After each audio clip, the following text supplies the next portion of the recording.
Dear students, I hope आप लोग अच्छे होंगे और अपनी स्टडी जम भी कर रहे होंगे। सी इससे पहले वाले सेशन में मैंने आप लोगों से बात की थी लॉ ऑफ फ्रॉड के इंट्रोडक्शन के बारे में। इस सेशन में मैं आपको थोड़ा सा और गाइड करूंगा about the strict liability and vicarious liability. इस सेशन में हम लोग ध्यान से डिस्कस करने वाले हैं वो करने वाले हैं हम लोग स्ट्रिक्ट लायबिलिटी के बारे में। देखिए इसे ऐसे समझिएगा, एग्जाम्पल से बड़ा इंटरेस्टिंग है। मैं अगर आपसे कहूं कि एक इंसान जो बेचारा गलती नहीं किया है फिर भी उसकी लायबिलिटी बन गई, कैसा? हाँ, मतलब नो फॉल्ट लायबिलिटी। क्या होने वाला है, दरअसल क्या होता है, there are certain situations where the defendant has not committed any fault. उसने कोई गलती नहीं किया फिर भी उसकी लायबिलिटी बन जाएगी। इसलिए यहां पर इसे स्ट्रिक्ट लायबिलिटी कह रहे हैं। एक बहुत ही फेमस केस रहा है जो कि 18th सेंचुरी का था, रलेंट वर्सेस फ्लेचर। बहुत फेमस केस रहा है और अगर सही मायने में कहा जाए तो एक्चुअल जो स्ट्रिक्ट लायबिलिटी का जो कंसेप्ट है ये इसी केस से ओरिजिनेट हुआ है। So we can say that exam में आप लोगों से इसके बारे में केस लॉ पूछ भी सकता है। ठीक है, आइए इसे समझते हैं। स्ट्रिक्ट लायबिलिटी का मीनिंग यहाँ पे किस सेंस से है, देखिए समझिए। क्या हुआ, एक केस, पहले इस केस को समझते हैं फिर आपको एकदम पिक्चर क्लियर हो जाएगा। केस क्या था कि रलेंट वर्सेस फ्लेचर, 18th सेंचुरी का केस था। ध्यान से सुनिएगा। जो रलेंट है ये एक डिफेंडेंट थे और इनकी एक मिल है, इनकी मिल वो करती थी। और जो फ्लेचर है, फ्लेचर यहां प्लांटिफ है जिनकी कोल माइन थी। हुआ ये कि डिफेंडेंट ने ये प्लान किया कि अगर मिल की एफिशिएंसी को इंप्रूव करना है तो उन्हें एक रिजर्वा बनाना पड़ेगा। सर रिजर्वा क्या होता है? रिजर्वा मतलब सिंपल सा है वाटर पॉन्ड। ठीक है, तो मिल्स की एफिशिएंसी, वर्किंग एफिशिएंसी को इंप्रूव करने के लिए उन्होंने एक वाटर पॉन्ड बनवाने की कोशिश किया अपने जो की उनकी प्रेमाइसेस थी, उसी के पास वाली प्रेमाइसेस जो कि जिसमें कोल माइन थी प्लांटिफ की। ठीक है, तो हुआ ये कि डिफेंडेंट ने ये कॉन्ट्रैक्ट एक इंडिपेंडेंट कॉन्ट्रैक्टर को, इंजीनियर को दिया कि भाई तुम एक पॉन्ड बनाओ ताकि वो मेरे मिल की वर्किंग एफिशिएंसी को इंप्रूव करेगा। कॉन्ट्रैक्टर ने, जैसा कि मैंने बताया, रिजर्व बनाया, बट कॉन्ट्रैक्टर ने ये ध्यान नहीं दिया कि जो कोल माइन है वहां वो कनेक्ट है, यानी कि इंडायरेक्टली कनेक्टेड है विद द मिल। अब यहां जो हुआ केस ये हुआ कि जो डिफेंडेंट था उसको भी इस बात का नॉलेज नहीं था। अब आप देख रहे हैं हुआ ये कि जो वाटर था रिजर्वा के अंदर वो फ्लो होके, वो बस्ट हो गया, चला गया, वो फ्लो होके कहां चला गया? कोल माइन में। कोल माइन में जाने की वजह से जो कि यहाँ पे प्लांटिफ केस पे मारे, उसका बहुत ज्यादा नुकसान हुआ। अब इंटरेस्टिंग बात यहाँ पर ये अराइज होती है कि सर डिफेंडेंट की गलती क्या है? इंडिपेंडेंट कॉन्ट्रैक्टर ने काम किया, इंजीनियर ने काम किया, वो लोग लायबल होने चाहिए। और सही मायने में कहूं तो डिफेंडेंट ने भी अपनी बात पे यही कहा कोर्ट में कि सर मेरी क्या लायबिलिटी, मुझे क्या नॉलेज है, मुझे तो पता भी नहीं था। लेकिन स्ट्रिक्ट लायबिलिटी यहीं से ऑरिजिनेट हुआ और यहां पर यही कंसेप्ट आया, द केसेस और situations in which defendant is held liable without fault. जी हां, defendant is held liable without fault. बिना गलती के भी गुनाह किया नहीं लेकिन गुनहगार हो गए। फॉल्ट का मतलब क्या? गुनाह। तो गुनाह तो नहीं किया लेकिन गुनहगार हो गए, मतलब लायबिलिटी अब आपकी है। सो कुछ तीन कैटेगरीज सिचुएशंस है जहां पर डिफेंडेंट लायबल हो जाता है। एक सिचुएशन ये है लायबिलिटी फॉर इनएविटेबल मिस्टेक या accident, liability for inevitable mistake और लायबिलिटी फॉर इनएविटेबल मतलब सर अनअवॉइडेबल, अनप्रेडिक्टेबल। ठीक है, मिस्टेक या एक्सीडेंट या फिर विकेरियस लायबिलिटी। विकेरियस लायबिलिटी को मैं अगले सेशन में डिस्कस करूंगा, लेकिन आपको समझा दूं थोड़ा सा। विकेरियस लायबिलिटी का मतलब है when tort is committed by another person. Example आपने पार्टनरशिप में पार्टनर सुना है ना, एक पार्टनर जो करता है उसके लिए दूसरा पार्टनर भी लायबल होता है। क्लियर है? ऐसे ही आपने देखा होगा master servant relationship, principal and agent relationship. Clear है? तो ये एग्जांपल मैं विकेरियस में डिस्कस करूंगा जहां पर ये होगा कि एक्ट किसी और ने किया, टॉर्ट कमिट किसी और ने किया, लेकिन उसकी लायबिलिटी डिपेंडेंट मतलब उस पर्सन दूसरे पर्सन पे आ जाएगी ड्यू टू द रिलेशनशिप। ठीक है, जैसे भी एग्जांपल लिए। सो अभी स्ट्रिक्ट लायबिलिटी में हम लोग क्या डिस्कस करने वाले हैं उसे ध्यान समझते हैं। तो मैंने बताया आपको स्ट्रिक्ट लायबिलिटी का मतलब एक सिंपल वर्ड में समझ लो, no fault but still you are liable, गलती नहीं करी लेकिन गुनहगार बन गए हो। अब ये देखो, इसे ऐसे ही नहीं समझ सकते। देखो रिलायंस एंड फ्लेजर के केस में भी तीन खास बातों का ध्यान दिया गया, तभी स्ट्रिक्ट लायबिलिटी एप्लीकेबल होती है, अदरवाइज एप्लीकेबल नहीं होती है। ठीक है, वो तीन बातें क्या है, ध्यान से जाइएगा, स्क्रीन पे भी शो होता रहेगा, सबके साथ देखिएगा। पहला, अगर हम बात को समझे तो जिसे मैंने नाम दे रखा है डीईपी, जी डीईपी मैंने नाम दे रखा है। डी का मतलब यहां पर जो मैं बताने वाला हूं, ध्यान से सुन जाएंगे, एक एक वर्ड को ध्यान से यहां अपने माइंड में सेट कर जाएंगे, इन्हें समझिएगा, आई गारंटी भूलेंगे नहीं। डी का मतलब यहाँ पे डेंजरस, ठीक है, डेंजरस, मैं शॉर्ट में लिखा हूं, स्क्रीन पे आपको शो होता रहेगा साइड में, डेंजरस। यहां पर है स्केप, यहां पर है प्राइमा फेसी लायबिलिटी। जी ध्यान समझिएगा, डेंजरस थिंग, ये क्या है, dangerous thing, dangerous thing plus escape plus primary facie liability. Strict liability के रूल को अप्लाई करने के लिए तीन बातों का होना बहुत जरूरी है, अदरवाइज स्ट्रिक्ट लायबिलिटी अप्लाई नहीं होती है। डेंजरस थिंग का मतलब है non natural use of land.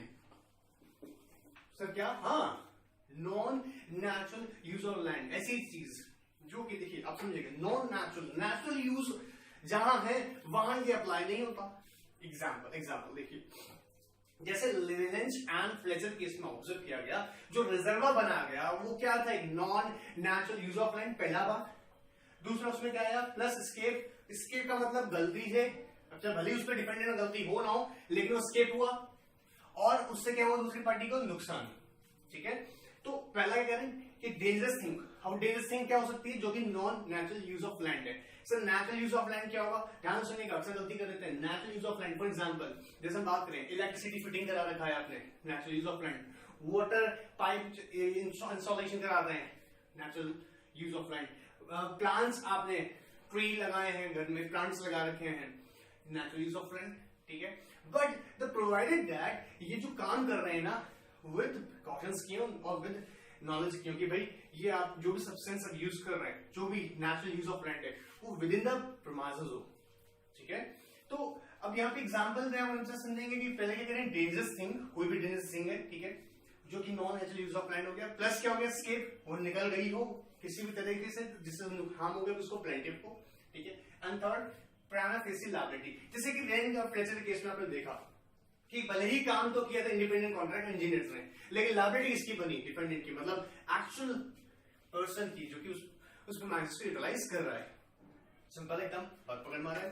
तो स्ट्रिक्ट लायबिलिटी को अप्लाई करने के लिए हमको तीन चीजों का होना बहुत जरूरी है। पहला हमने बोला डेंजरस थिंग, दूसरा यहां बात आएगा स्केप, एंड तीसरा प्राइमा फेसी लायबिलिटी। कुछ केसेस हैं समझाने के लिए तौर पे, एग्जांपल देता हूं फटाफट से ताकि आप समझ जाएं। देखिए क्या हुआ, एक इंसान ने अपने घर में कुछ पॉइजनस ट्री लगा रखे थे, पॉइजनस ट्री, ठीक है, और पास वाले घर का एक इंसान जो कि उनके कुछ हॉर्सेस थे, वो हॉर्सेस उनके घर में आ गए। कभी कुछ एग्जांपल्स ऐसे भी जिसमें कैमल भी आ गया, ठीक है, समझाने के लिए बोल रहे हैं। और वो आकर उनके घर में वो पॉइजनस ट्री, वो कैमल नहीं या फिर हॉर्स ने आके खा लिया। क्या सर इसमें लायबिलिटी बनेगी? नहीं जी, कोई लायबिलिटी नहीं बनेगी। आप देखिएगा भले डेंजरस थिंग है बट स्केप नहीं हुआ है।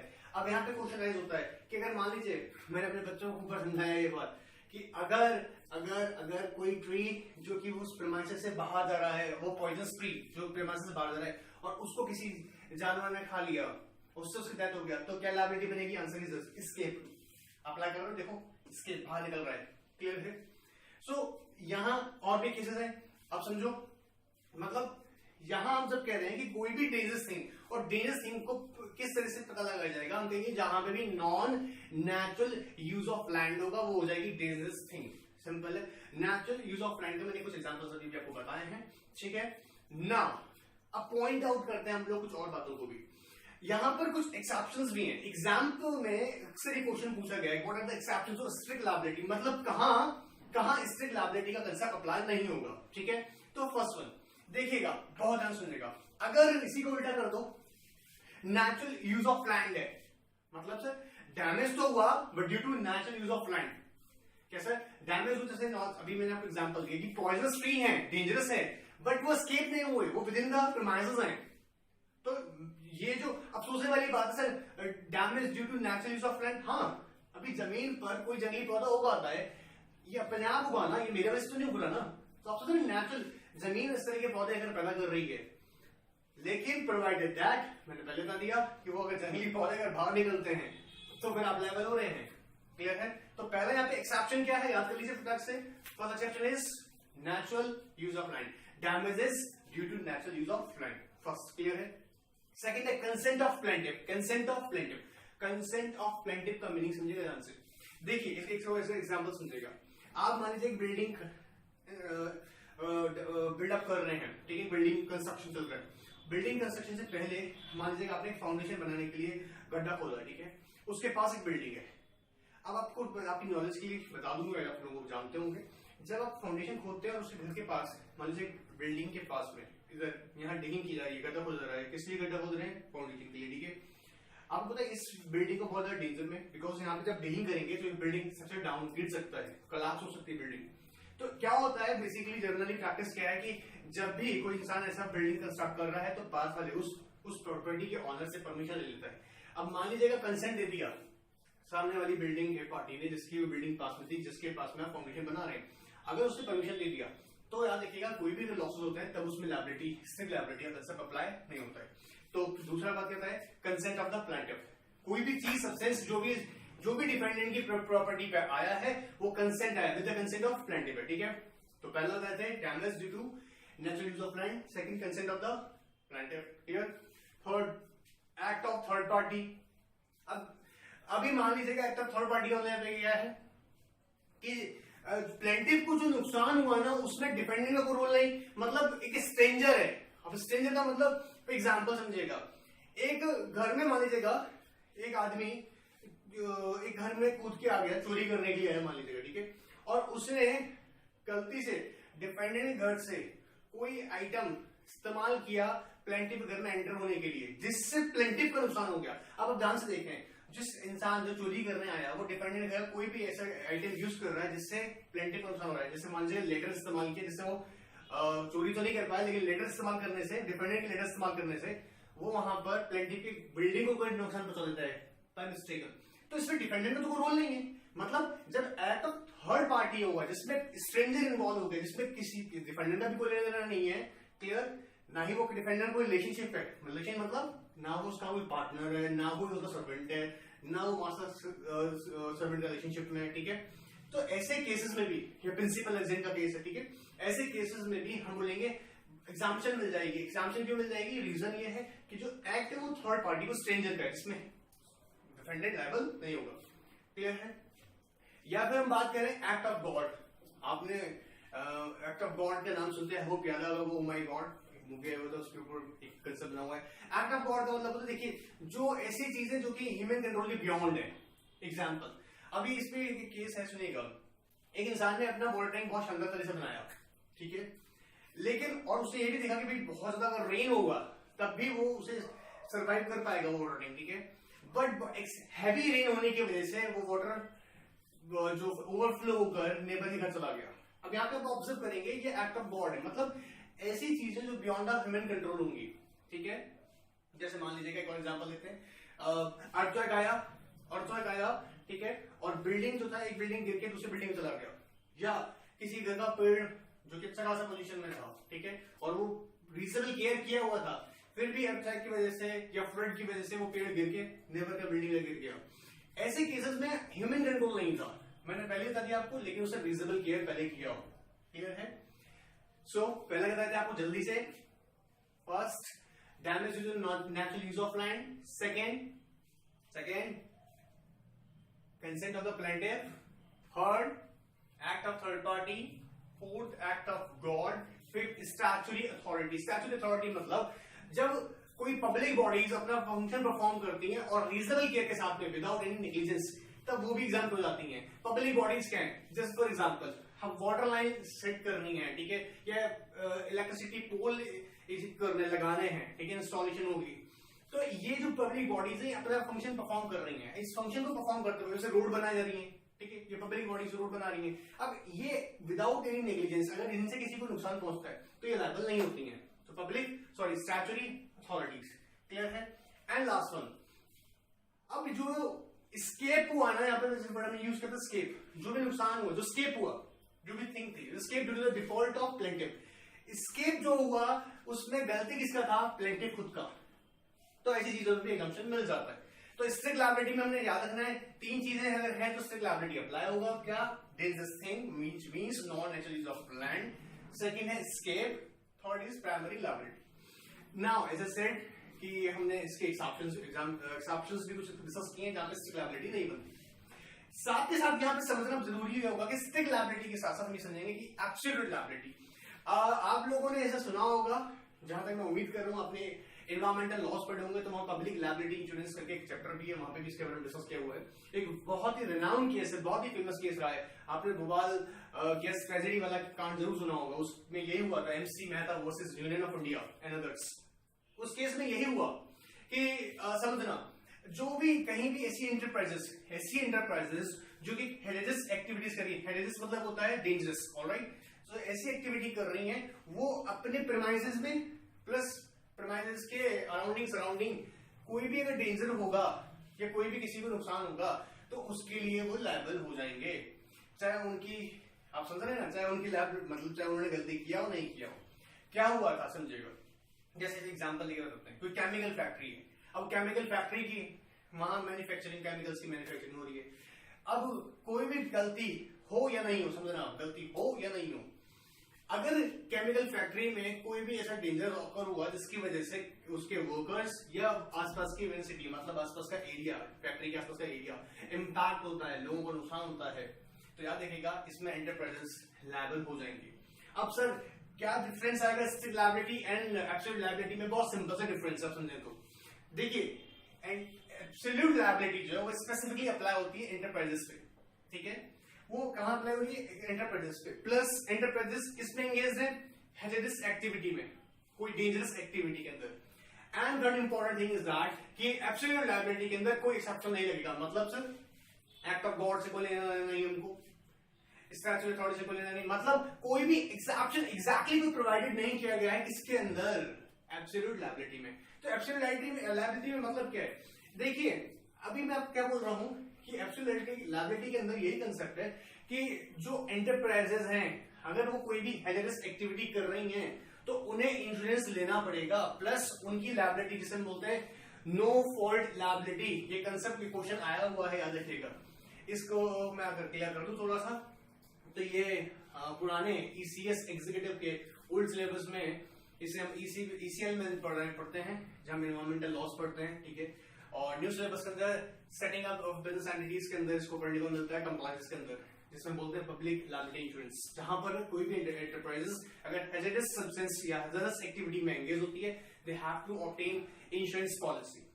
अब इसी को यहाँ कंसेप्ट बोलते हैं कि भैया आपकी चाहे गलती हो या नहीं हो आपको देना पड़ेगा, कोई एक्सेप्शन भी नहीं है। तो ये स्ट्रिक्ट लायबिलिटी और एब्सोल्यूट लायबिलिटी में डिफरेंस क्या था? स्ट्रिक्ट लायबिलिटी अप्लाई होती है पर्सन्स पे, एब्सोल्यूट लायबिलिटी अप्लाई होती है एंटरप्राइजेस पे। क्लियर है?